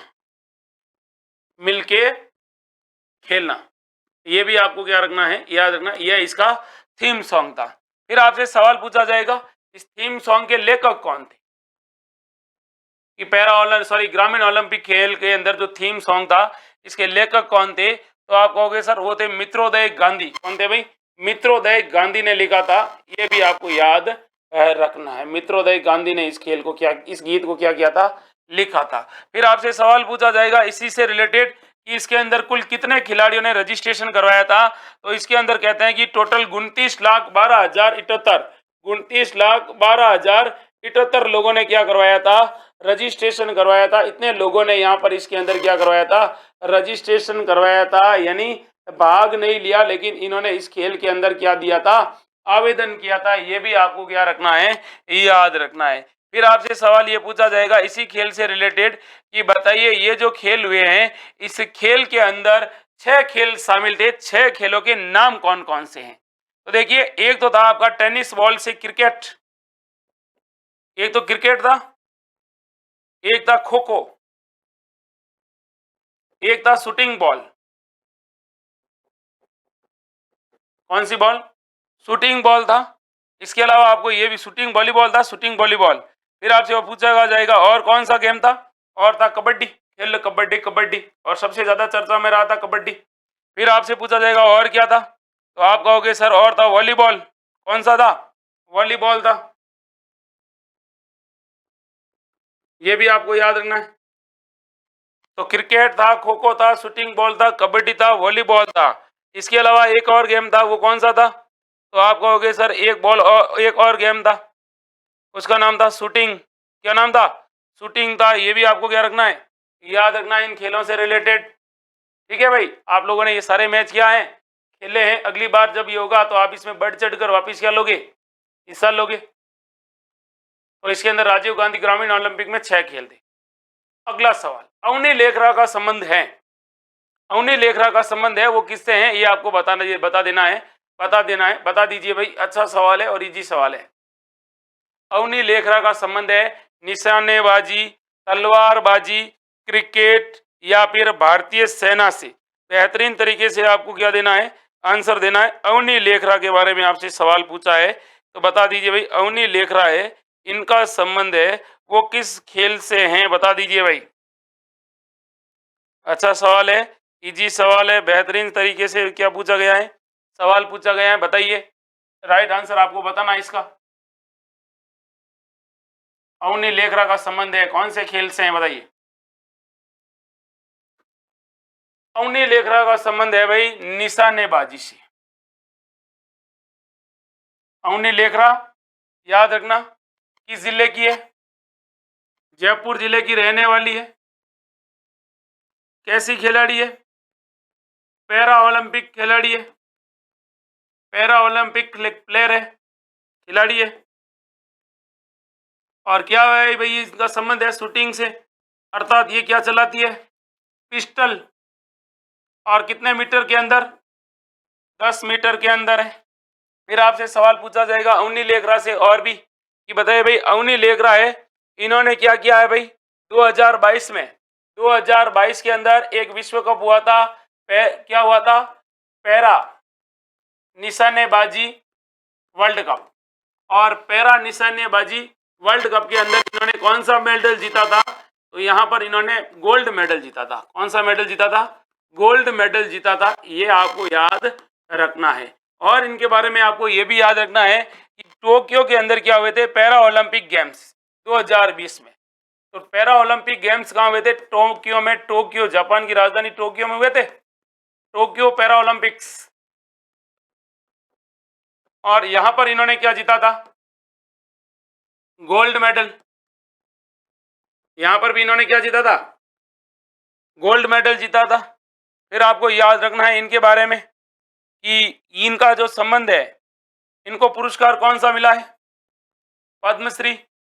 कब मिला है, 2022 को। इसके अलावा इनको खेलों का सबसे ज्यादा सर्वोच्च सम्मान मेजर ध्यानचंद सम्मान, मेजर ध्यानचंद सम्मान इनको दिया गया है। वो कब दिया गया भाई, खेलों का सबसे बड़ा सम्मान है वो 2021 को दिया गया है।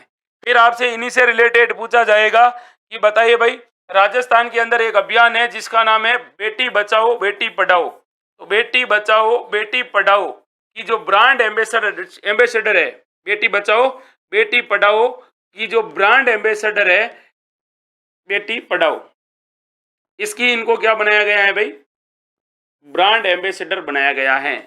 ये भी आपको याद रखना है, ब्रांड एम्बेसडर बनाया गया है।